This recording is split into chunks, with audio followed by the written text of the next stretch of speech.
நீ மட்டும் இவ்வளவு பொண்டாட்டியை ஏத்துக்கல, இதே இடத்துல உங்க ஆத்த பணத்தை தான் நீ பாப்ப.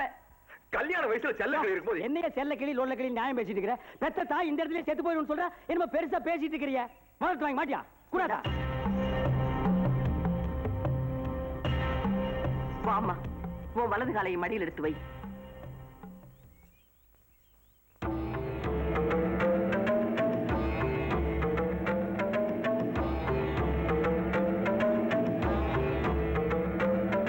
என் ஆத்தாவை மிரிச்சு இந்த பொண்ணுக்கு நான் வாழ்க்கை கொடுக்க விரும்பல. உன் பேச்சை மறிச்சு இந்த பொண்ணுக்கு நான் வாழ்க்கை கொடுக்கிறேன். மாங்கல்யம் தந்துநானேன மம ஜீவன ஹேதுனா கண்டே பத்ராமி சுபகே சஞ்சீவ சரதாம் சதா